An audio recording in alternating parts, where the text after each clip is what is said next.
significant other. It's Wait, that. pause, stop. Hello, welcome to Talk with Fans People. I'm host Eric. I'm here with host Zachary and with Steve and Sip Fiji, Nande, and fans person Trenton, Shirks, fans people, all of them. And we are discussing now the difference between INFJ and ISFJ. Go ahead, Trenton. If I had to identify like one significant difference between my ISFJ ex-girlfriend and the INFJ significant other I have right now, it's that the ISFJ she was not able to contribute to any of my abstract babbling nonsense. My INFJ significant other is able to process it and understand it and reciprocate the abstract nonsense. How often does your ISFJ ex tell you to, alright, you're analyzing things too much, you need to keep it simple? Holy cross. Like, every time I brought up something, like, she would bring up doing something, and I would start talking about it and relating it to a bunch of abstract shit, and she would just be like, why can't you just do these, like, simple things? Why can't you just do them and just acknowledge them as things on their own terms instead of trying to fucking flesh them out constantly? Okay, but here's what I think. I think a realized ISFJ will appreciate the ENTP's strength in that area and respect it if the ISFJ affords the ENTP sufficient legitimacy. I think that's important too. It's like, yeah, she always like respected it, and she always like appreciated it, but she, like I said, she wasn't able to contribute. Oh right, well yeah, she wasn't able to contribute. But the thing is, the issue I'm taking is the way that she was not contributing, or what I heard you say was something along the lines of, or maybe even Zach said it as well, which is the notion of you're doing something wrong here, right? By being too abstract, too much, blah blah blah. What I want is because I got a lot of that from my ex-wife as an ESFJ. I got endless amounts of conversation about what I was doing wrong all the time, you know. And I don't want that from an SFJ. What I do want is all the nurturing and the caregiving and stuff. But I think I could get that without the first part if I were like legitimate enough in the eyes of society as a whole. I think the SFJ will just assume you know what you're doing or something like that. I don't know. That's my theory. Right. One interesting point you brought up one time in one of your videos was that you just need somebody to basically cater to, like you were like, I just need somebody to fix me food. And it's basically somebody catering to your SI for you. And that's really all I need in a significant other. Somebody who will literally just, somebody who will care for the more mundane, human essentials for me, and I'm fine. If you can tell me when that thing I need to go to is, if you can make sure I'm fed and I'm not starving to death or dying, I'll keep you around forever. That's all I need. If you see me shivering outside and you put a jacket on me, I'll be very grateful to you and think you're a wonderful woman. If somebody can just every once in a while remind me that I am actually like a human being with needs, like actual needs, like you require this food, you require to sleep this many hours, I would thoroughly appreciate it. That's all I want. I don't think I'm developed enough to really know what I want in a person. I don't know what I want in someone else. I don't even know what I want in myself. I think ENTPs are simpler. I think it's not a matter of you're less developed, you're more complicated. ENTPs are pretty simple in some ways. This way, we're really simple, I think. We know exactly what we want because we can feel our own desperate desire, desperate to hand over all this shit to somebody competent to do it. Yeah, I feel like it would be more complicated for the INTP because they have their own, I guess, they have, to an extent, they live instinctively by the logical principles they set up for themselves. So it's a little bit more difficult, I guess, to invest that into someone else. Yeah. There's a certain, like, I don't know, I feel like I have a certain independence to me. I get frustrated if someone, like, wants to do everything for me. I get frustrated like that. It depends what kind of stuff they want to do for me, right? I love for them to want to do everything for me unless it's something that I feel as though I need to do it myself, particularly, because I don't think they're going to do it as well. But I'd be fine to get people to do everything for me if I could delegate all the tasks in the world and have them done exactly the way I want them done, then that would be fantastic. I have a problem with somebody doing for me the things I want done, but I have no problem with somebody doing the things for me that need to be done. In regards to Sip Fiji's comment, I see a lot of INTPs and INFPs. I feel really attracted to INFPs for some reason. I always find INFPs really fascinating people. But I think ultimately, if I was in a relationship with a hypothetical like female INFP, I don't think I would get along with them very well. I I think don't we think would you would either, to be honest with you. No, yeah, I I think don't we think would. so either.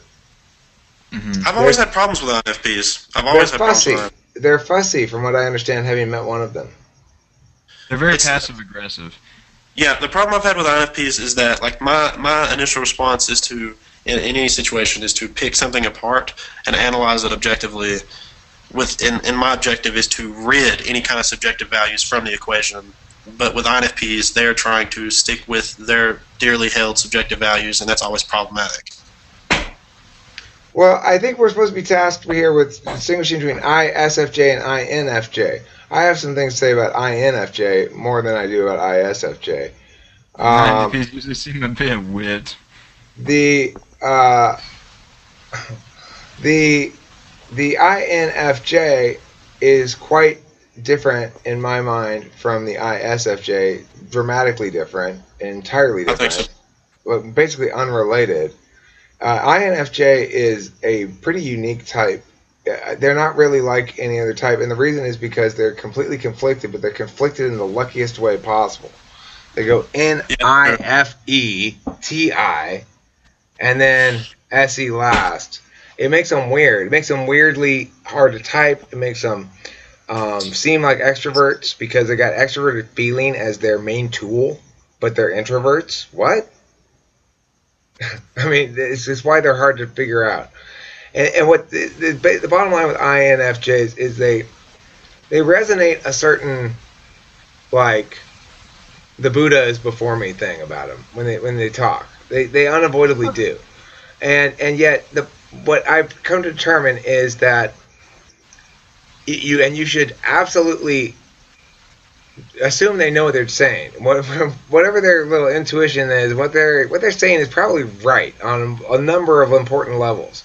Especially if they're being enigmatic, there's probably some truth there that actually should be dug out. They're not just bullshitting. But at the same time, if they can be convinced about wrong things and they never change their mind, no matter what. Yeah, that's true. Like, one of the problems I've had with my INFJ significant other is that when she would say something and she would kind of expect it, like she was talking about, like, I guess, well, when she says something and I verbally put it to objective analysis, that kind of bothers me. When I put it through like thorough objective analysis. Yeah, I mean, I feel like, okay, I'm relating to a lot of what you guys are saying based on my experience with my ISFJ uncle, which is making me think like, maybe he's an INFJ, but I don't know. I think he's an ISFJ, but I can, there's trends that you guys are identifying that I've noticed in dealing with my uncle as well.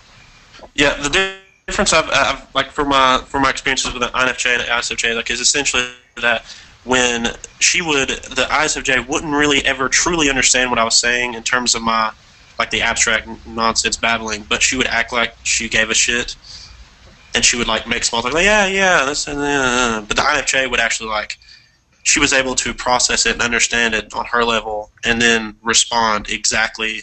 Like she would understand exactly what I was saying and what kind of point I was trying to get across, and then she was able to reciprocate it as well. They're like ENTPs. This is why we get along with them. They're like us in that they've got the ability to succeed at both of those 2 and 3 slot things. So they're exceedingly charming because it's in the second slot. They're better at that, but they can fake TI analysis shit really well, and they are faking it kind of. If you push it, if you push a little bit and you test the boundaries of it, you realize at the end of the day, what they want to do is sort of help you understand why this analysis stuff matters to you, and to help you understand the truth that they maybe and you maybe, I'm not sure who exactly perceives, but that's what they want to do. They want to have to talk with you because they think that they're doing it for some purpose. And it takes them a while maybe to realize that that's the whole purpose of it. There's no purpose beyond that, Corey. You know, that is very true. Like every time I would do something problematic, like, and she would be like, why are you doing that? And in my head, I'm like, that's a great fucking question. I have no fucking idea why I just did that. And then eventually she would come to a conclusion on why I did that, and I would like, And it would be it would wrong. be, It'd be yeah, wrong because it would be singular and decisive, and you don't know why. Well, why the fuck do we do that? Many different reasons. So many reasons why. yeah, if I feel like I've done something and somebody gives me a reason why I've done it, it makes it almost pointless that I did it if I did it for a reason, almost. But if you did it for only a reason. The thing is, we have infinite possible reasons that could be attributed to this thing that we've just done. Exactly. The reality is, we didn't reason this action out in the first place. So whatever reason we come up with for it after the fact is not a description of anything. It's a justification. Yeah, that's like when I fucking do something, it's like I do it, and then afterwards I put it through objective analysis, and I attempt to learn from it. But it's anytime I'm like, I don't think and then act. I act and then think every time. Here's the good news: we repeat mistakes less and less and less often. I think my uncle is afraid of my TI. I think my dominant TI scares him. Because he always tells me that it reassures me that like I'm inquisitive / critical, but he tells me I need to like learn to use it properly instead of like doing it for everything. You know, I think it's scary to him that like to him he's dominant SI, right? So when he uses TI as a tool. Well, it sounds to me like he's telling you to use TE. It sounds like he's using TE. He's saying, when people tell you need to use TI properly, son, what they mean is you need to turn that TI of yours into TE. Because that TI of yours is too messy. He's not saying to use it. He's saying he wants me to not use it on everything. He lives by the KISS principle, which is like I interpreted what you said as like him. He's trying to help you, and he's trying to assist you in telling you to use TI less often because of FE.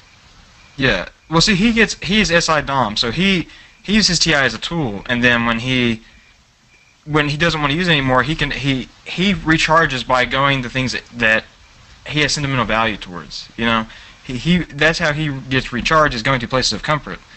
Whereas, so that's him keeping it simple in his mind, and he thinks that I operate the same way because he sees CI. He doesn't consciously do it, of course, but he notices SI in me, and he notices TI as well. But he thinks that he obviously knows that I use TI too much, and but he doesn't realize that that's my primary mode of thinking. You know, but we complement each other. I like ISFJs because he helps me develop my FE.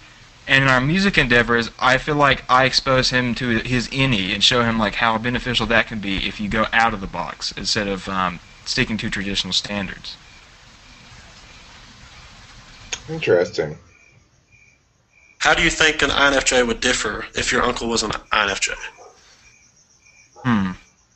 Regarding to what, though? Give us more specifics, because I think they differ in so many different ways. In regards to music, or what? He was talking about how his uncle coaches him with FE, essentially. How do you think an INFJ would take on coaching somebody with their FE? INFJs don't push much upon people.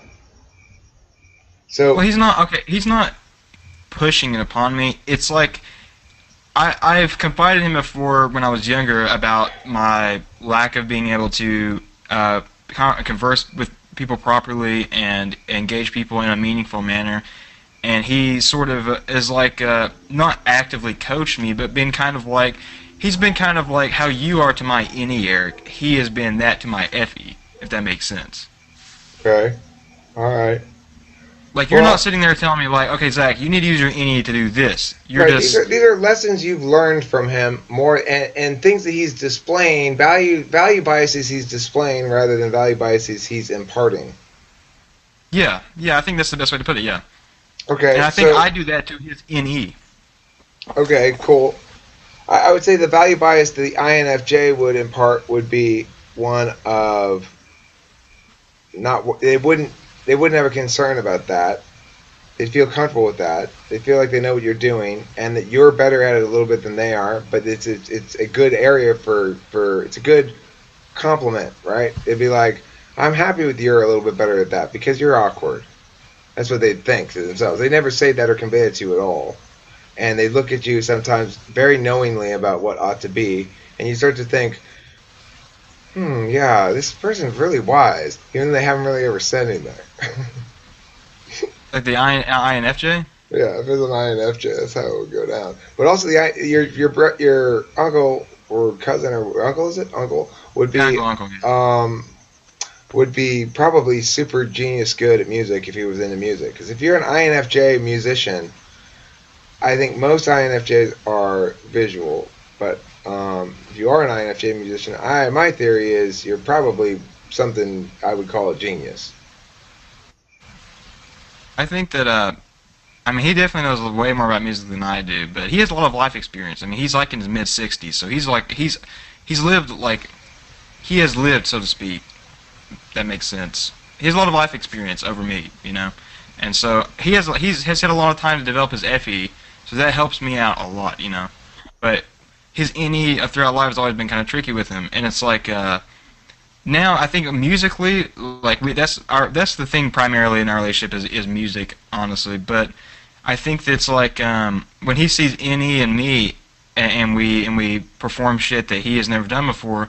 I think he's exposed to the side of him that wasn't developed all throughout his life, and he realizes, oh, I don't have to stick to these traditional standards that I had musically before. Now I know that like I have the ability to, and it's more entertaining if I go out of the box and try other shit.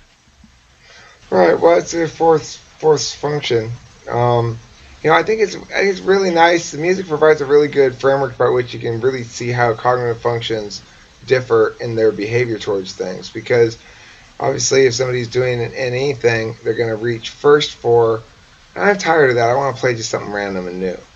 And they do that over and over again and eventually get good at that.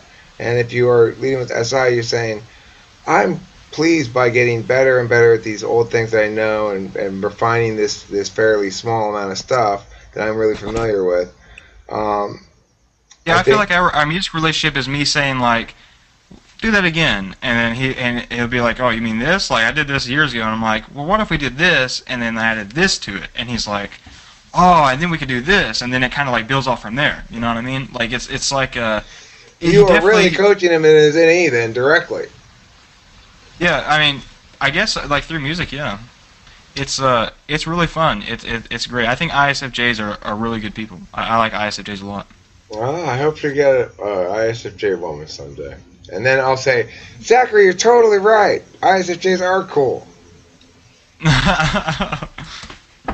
INFJs are cool too, though. So, Trenton Shirks, since you decided against keeping the ISFJ, remember though, INFJ, there are lazy partners, supposedly. They're the people we feel lazy with and don't get shit done with. So I don't know how important that is to you, but the INFJs, I like that. Yeah, INFJs and ENTPs, supposedly, if they are friends anyway, they just get lazy and hang out together and don't necessarily get a lot of shit done. That is very true. I'm sorry, say again, Zachary? What's the socionics name for that? I forget. Because I forget because I refer to it as the BFF type. Semi-duality, superego relations, quasi-identical. Oh, no, not quasi-identical, never mind. Oh, illusionary. Growing laziness. This would suggest that my friend that I think is an ENFP is an ESTJ. Because, like, okay, he's my friend, and the one I think is an ENFP, I'm pretty sure he's an ENFP. But socionics says that we have like a beneficiary-benefactor relationship, I believe. But I don't really feel like... I still feel like I benefit from him being around. That's a very benefactor thing to say. I think the laziest I've ever been in my entire life was the first few months of me and the INFJ's relationship. We literally did nothing but just lay in the fucking bed and talk and watch movies. Is that really a benefactor thing to say? Of course. I still feel as though I benefit when he's around. Obviously, he benefits from me, is the unstated sentence that comes before or after that. I see what you're saying. Yeah. I still feel like he benefits me. Granted, if it's one way, I'm obviously the benefactor. But he's a beneficial guy. He's useful. He's helpful. No, it's supervision. It's supervision. My bad. Oh, is it supervision? Yeah, and I'm supposed to be his supervisor. Well, very similar. Those two are similar relationships: supervisor, supervisee, and benefactor, benefactee. So apparently, I'm always in a more favorable position in respect. Well, it's because of the way the cognitive functions work. It's like me and Abraham, right? His lead function is my third function. And his second function, which is NI, is shadow for me. His third function, which is... Wait, is that the right one? I'm not sure. I have to look at the socionics thing. Do you have it in front of you? Who's my is he my benefactee or beneficiary? The INFJ? Yeah, or... That would be INFP. He's illusionary. Who? ENFJ? I'm sorry, ENFJ. Oh, ENFJ. ENFJ would be benefit. So you are the benefactor, he's the beneficiary, ENFJ. Yeah, that's me and Abe, and it's totally like that. So, but the thing is, what I mean by that is, because of the way our cognitive functions line up, he ends up respecting my first two functions more than I end up respecting his first two functions. For some reason or another.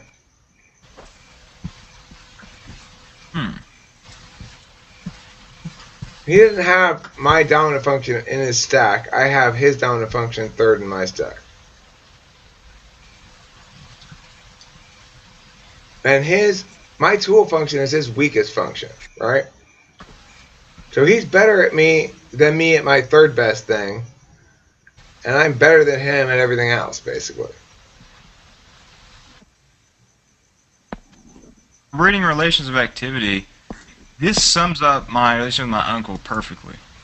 This is like perfect. And is that the right activity type? Is like the BFF thing, right? No, that's illusory.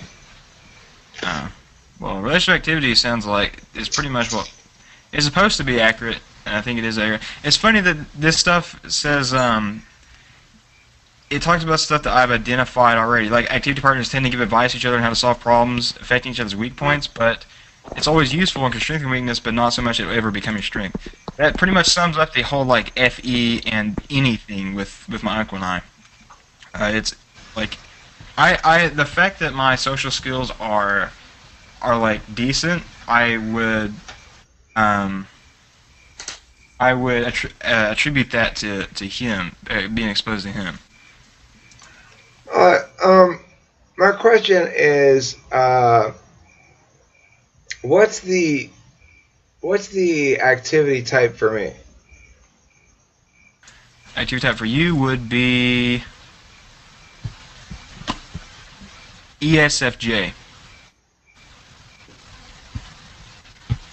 So day-to-day activities aren't that. Yeah. No. And what does it say about that? What kind of behavior is engaged in with that type? Basically, it's good for leisure, but for day-to-day activities, they experience, let's see, 2 extroverts. Let's see, the original is 2.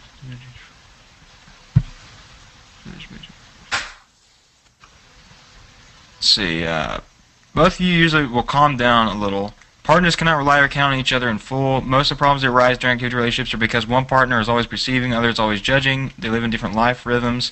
One partner may think of the relation as too foggy, not concrete. The other one might think it's too unrefined.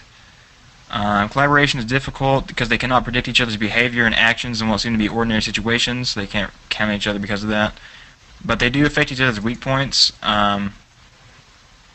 because, like, her second function, or her primary function is your... Here's my see, what is her third? Well, her second is your... her second function is your weak point, and your second function is her weak point. So you can kind of offer like advice. You help each other out, like developing your functions, but you ultimately can't. Neither of you is ever going to have that as your dominant faculty, but it's only insofar as it's going to help you develop it. But right here, interaction with an activity partner becomes really satisfying, especially if both partners feel mutual attraction. However, continuous interaction over a long period becomes overactivation, which normally results in an overall tiredness of each other. A good example is when you watch a comedy that's so funny that after half the film, you don't have the energy to laugh anymore. Well, I know Candace was tired as hell of me by the end.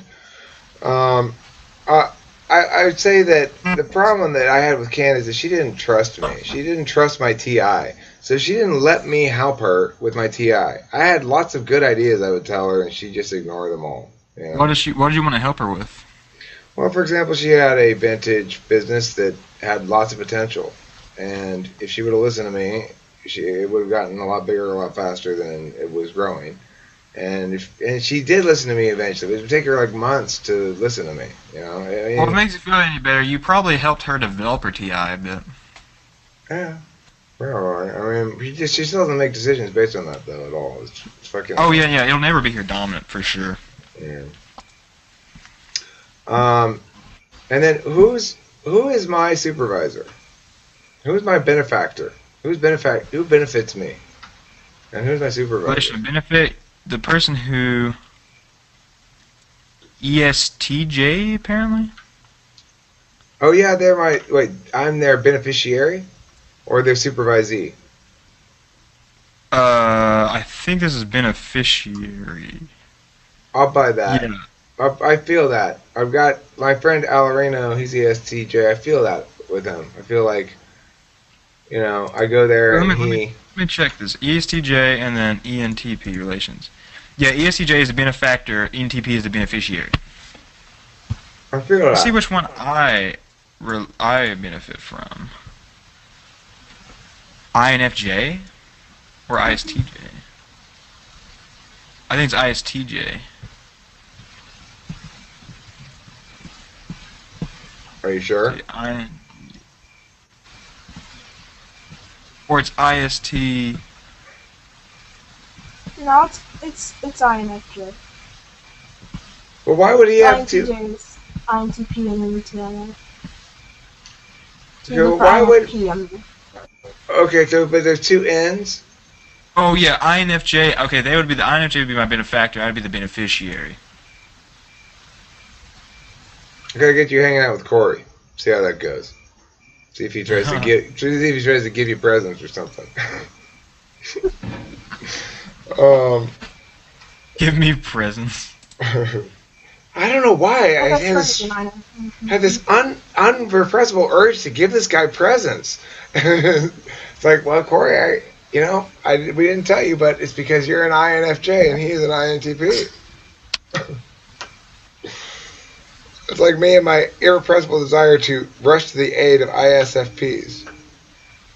Let's see, lookalike is INFP. This makes so much sense. This like it says there's no visual obstacles in the development of the relations. Partners can talk about almost anything easily. They don't feel any danger from the other partner. And the strong sides of the partners are different in such a way that almost any conversations between them falls into an area of confidence. But they're usually acquaintances rather than friends, even though there's no visual obstacles. That's how I feel about the INFP guy I know. Like, he's the only person I've ever talked to where we discuss like philosophy and politics. We went out to lunch and discussed it for like a few hours, and it was like a great conversation. But for some reason we just can't. There's like a deeper substance that can't be reached between us. It's weird. Is that the same as me and ESTP? ENTP. Yep. So you and my brother would do that. I bet. I'm honestly afraid if you met my brother, you would be more inclined to agree with him about things than me. Honestly. Don't misunderstand the breeziness of the ENTP ESTP relationship. We get along fine. We do get each other fine. I get you. I'm gonna see what my relationship with Cody is. Let's see. But here's the problem with it is there's no connection because they fundamentally think everything we care about is stupid, and we fundamentally think everything they care about is stupid. Apparently, Cody would be my supervisor. Really? That's unfortunate. Yeah. That would explain a lot of your brotherly relations, perhaps. Like why they played out one way instead of another, or something like that. I don't know. I don't know what your relationships are like exactly, but that would Let's see. The potentially be supervisee does informative. not respond to the aid as expected and will often increase supervisor's attempts to change them. The supervisee naturally does not understand what it is that the supervisor wants from them. This may irritate the supervisor who thinks that Zach simply does not want to understand.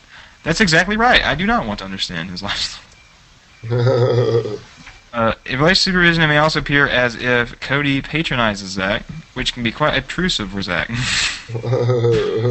When there are more than two people present, Zach often attempts to release themselves from the control of Cody by starting arguments for the sake of it or by attempting to maneuver themselves into a commanding position. Unfortunately, these attempts lead nowhere. Cody may think that Zach simply requires more attention. They often look like good friends. The reason for this is that these relations between partners can sense their social values. Cody is the guardian angel, without whom the supervisee will get into trouble. The supervisee is the object of attention. I will say that when I'm with older Cody, brother, younger brother. You know, it is. It really does sound like the perfect older brother, younger brother relationship. I will say this: when I am with Cody, he gets me in the shit that I feel like we shouldn't be able to get out of, but somehow we do. Well, he is an ESTP.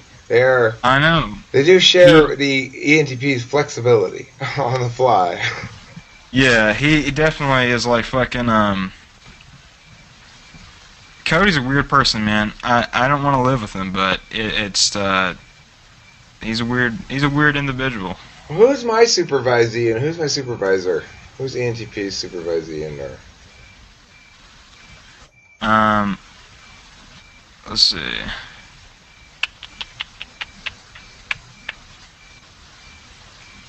INFJ, I think. Oh, is my supervisor? No, that's my illusory is INFJ for me, I think. Let's see. Let me see. Oh, that was INFP. My bad. I was reading it wrong. Yeah, sorry. I keep getting that confused. INFP is my supervisor? Yeah. ISFP would be your supervisee. ISFJ would be your supervisee, actually. My supervisor? I thought ISFJ is my dual. Let's see. ENTP, ISF, lower P. That's oh yeah. That's it. Okay, so it's ISFPs then. God damn it. Alright, so ISFJ is my ENTP's dual. ISFP is an ENTP. ISFP is the conflicting relations. Okay, well, who's my supervisor? INFP, yeah. And who's my supervisee?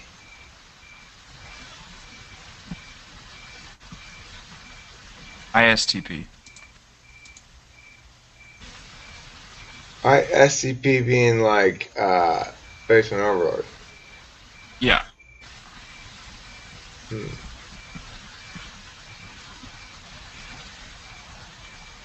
Interesting. Well, I've not been I've not had a relationship with an INFP that I know of. So, like a friendship or anything really. So I don't know what it's like to be in that position of that relationship. But I do sort of feel like the supervisor description there with ISTP, and the reason for it makes sense. They've got TI, then they've got SE, then they've got NI and FE, right? Who? ISTP.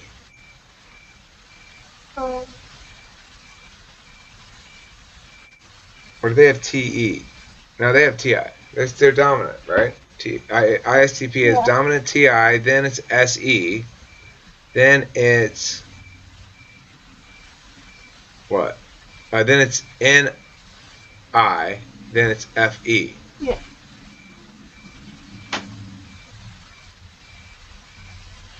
Well, I don't know Yeah, why they're that in the would same make. quadrant as INFJs, so they've got the same functions. I was saying functions, but I don't understand why that would make them my supervisor. I mean, why would that make me their supervisor? Why would that be the case? Like, what's the relationship between? Because they're higher than me in TI.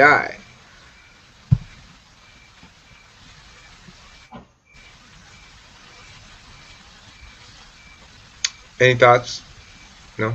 For what? I think I it was goes reading. both ways. Any What blind was the spot? question? Oh, Sip Fiji says, I was asking, why would it be the case that an ISTP is my supervisee, given that they have my dominant tool function, that my main tool function is their dominant function? It would seem like that would make me give them more respect than the supervisee position would indicate.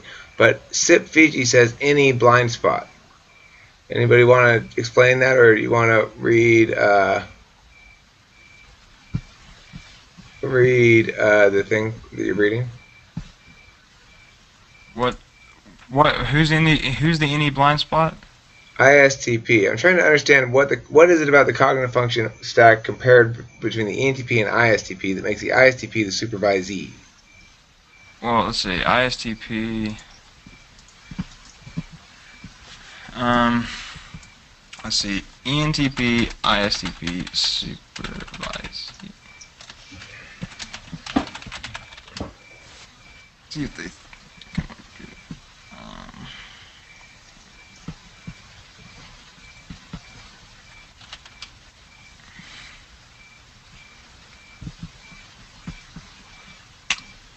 I don't know. Sip Fiji right here. says any blind spot.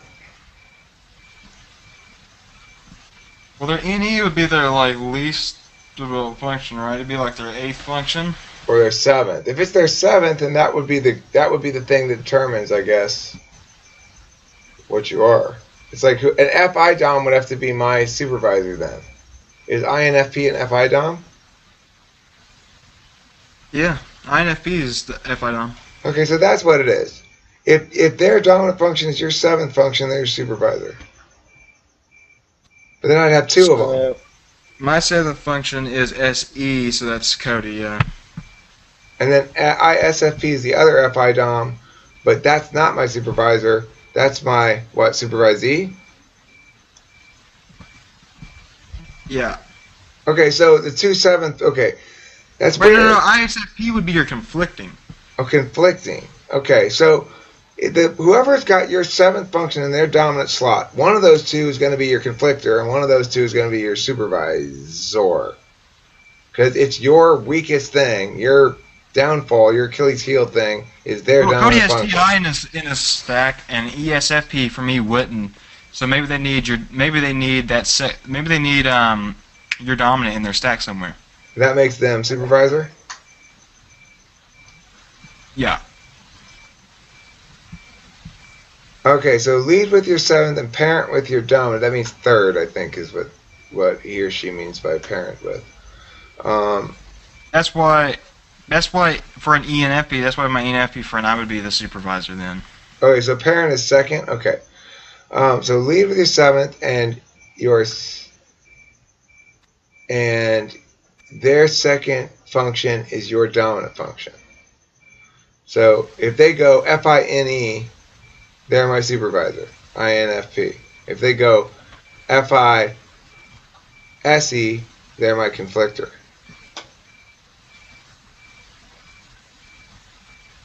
Interesting.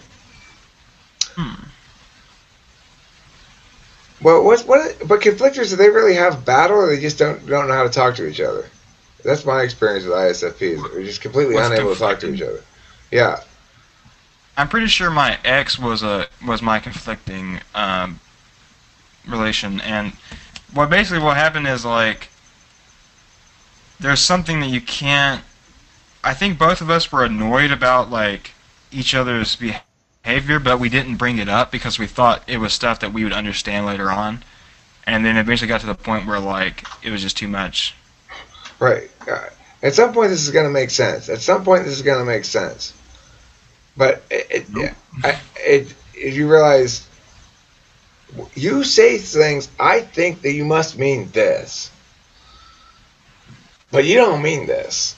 You mean what you actually said there with those words. Those exact words. This is what I kept being struck by, right? Almost everybody, almost all the time, has some sense of extra connotation or something when they say some things to you. ISFPs don't. They mean exactly what they say. There's no subtext. They're not trying to tell you something. They're not trying to secretly tell you something. No matter how much it seems like it, they're not trying to secretly tell you anything. They don't get very much subtext. I was cleaning out my car once with my mother. She's an ISFP, and there was like I cleaned up my truck, my trunk, and after we got done, I was like, I mean, I'm glad we cleaned this and all, but I still understand how I'm gonna fit the bodies in the back here. And I said it like with a dead face, and she was horrified. She was just like, why would you say that? Like, she was just like so like, it just destroyed her. It was just terrible. She got upset at me that I made that joke. Well, I remember I was talking to this ISFP, and she said she was saying how she said something mean on Facebook and regretted it. And what she had said that was mean, and she's not. The other thing is, they're totally authentic. They're not playing this shit, or they're not playing it for ditziness or whatever. But her thing was, this guy had put up some Christmas thing that had like pictures of chicks with big boobs and said ho ho ho, right? It's a horrible dorky censored joke. And what she had put in response to it was, that's not very nice. She was concerned that she had been too mean to him when she said that. But she said that's not very nice. Yeah. That's fucking crazy. That's not very nice. And she was saying, I wish I think I was too mean on Facebook. Well, what did you say? I said, based on the socionics stuff, I'm pretty sure my dad is an ESTJ. I think I've been wrong this whole time, and that makes so much more sense. I think he's an ESTJ, not an ESFJ. Oh, they're not innocent. I'm not saying they're innocent. I mean, it depends on, I guess, how you mean on innocent, right? But what I'm saying is, a real ISFP, in my opinion, is more or less egoless in the sense that they're not scheming anything for any reasons beyond the obvious ones. They want a challenge a bit. They want you to be a challenge, and they want you to. If you pretend like you're not interested in them, they just come right back to you. But the thing is, they're not doing it for reasons other than the things that we think are actual reasons for things. Like, it feels good, and I don't know. I don't think that's a reason for something, but it is for some people. Why do you want to go there? I don't know. Yeah, this makes so much more sense. Is there more coming here? Is that the end of your answer? Where do you want to go? Why do you want to go there? I don't know.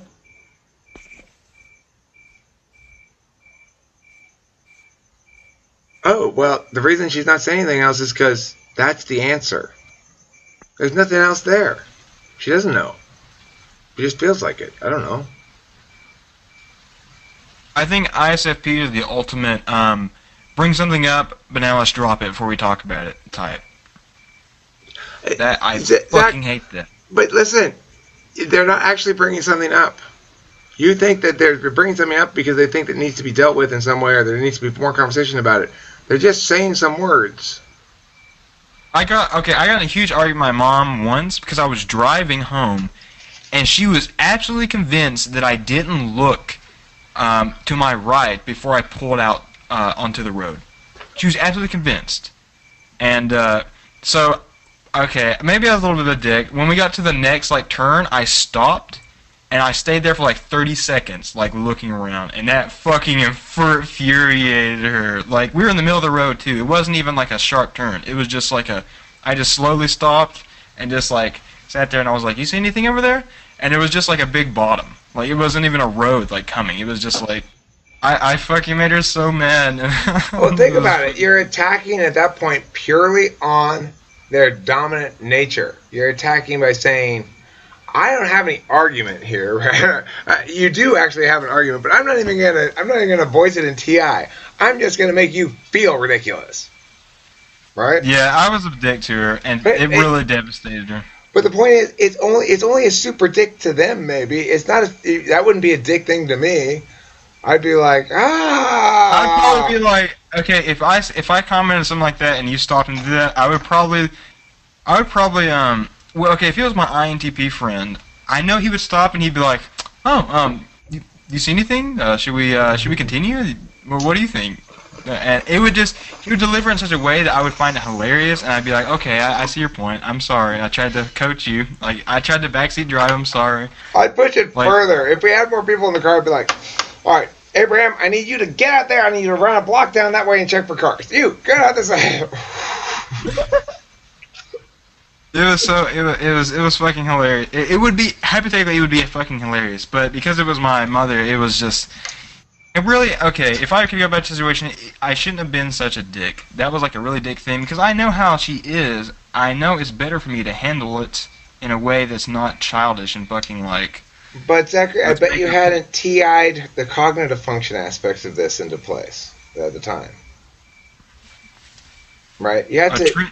You can't expect yourself to behave as though you had already TI'd into place the cognitive function mechanisms prior to having TI'd into place the cognitive function mechanisms.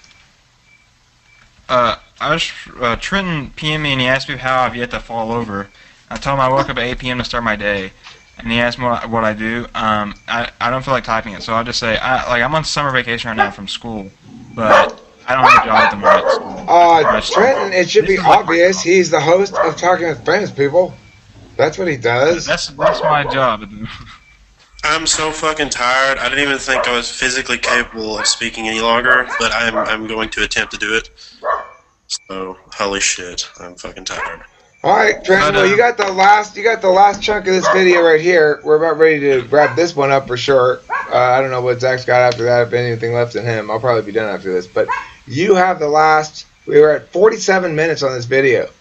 I want a 6-minute long soliloquy by Trenton Shirks on whatever he wants. I'm going to time it, okay? And I'll give you time signals auditorily. I'll say 5, 4, 3, like that. If I might forget and skip a number, but I'll try not to. Okay? I think this goes against my ENTP nature, almost, to an extent. You mean a completely extemporaneous, improvisational 5-minute or 6-minute long soliloquy on command? What do you mean? That's an opportunity to shine. Yes, That's an opportunity to shine. All right. Time starts now. Okay, I have a question. What is this video about, the INFJ ISFJ difference? INFJ, ISFJ, yeah. Yeah, it started out like that. Okay, yeah. I was like, the whole time we was listening to this, the whole time I wanted to like bring up that we'd completely like strayed away from the original topic, but I just didn't even have the energy required to discuss it. But for like, I guess I have to bring up something I thought about during when the topic went astray. You can do whatever you want. Here, let me start you over. Now that you've done all this pre-soliloquy road mapping, we'll start you over at, it's about to be 49 minutes. So we'll start at 49, take 5 minutes, we'll go to 54, okay? So, listen, whatever you're going to talk about, don't tell us about how you came to the decision to talk about it.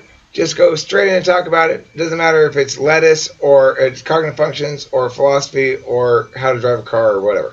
Time starts right now. Okay, he was talking about his uncle, and I was thinking about if his uncle was an INFJ, and I think the difference would have been, since his uncle was an ISFJ, he was assisting him with his FE by more traditional ways, as in like assisting with making small talk and interacting with people on a almost traditional level, like as if you have to go, you have to speak to these people, you have to do this, almost like as if it's extroverted thinking to an extent.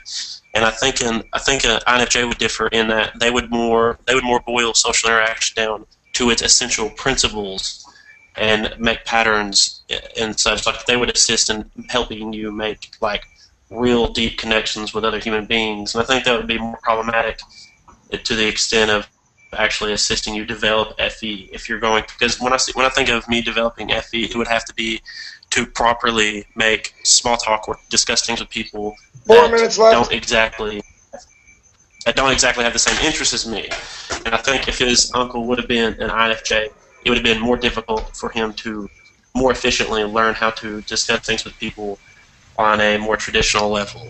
Because I really do, I think society and how we've been trained into socializing according to whatever is just completely different from how, I guess, NTPs or people with dominant intuitive features have learned to let their socialization manifest and validating whatever parts of themselves they would need to be validated. The traditional system we have is not applicable to us at all. So I think if his, like the ISFJ uncle he had, would assist in the more, I guess, making the traditional small talk that required on a daily basis, unfortunately.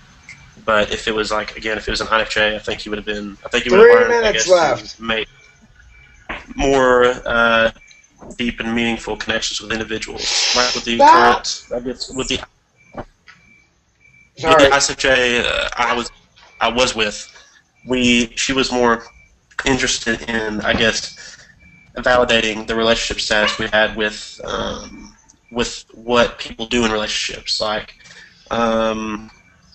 you want to go see this movie I really like, or you want to go enjoy this sensory experience that I really enjoy, or I have to handle all of this and then do this, and then we'll go do something. It's almost as if everything was a responsibility to an extent. And with the INFJ, every moment is a little bit more little less quantified to an extent. It's a little bit more impulsive in that our conversational topics can range from something completely sensory to something completely abstract. 2 minutes left. 2 minutes left plus a question. Do you feel as though the SFJ personality type experiences a more real happiness than does the NTP type? The SFJ types, do you feel as though they experience a more real, lasting, or somehow meaningful happiness than do the NTP types? I think they do. I don't think NTPs can ever properly acknowledge what kind of emotional status they're in.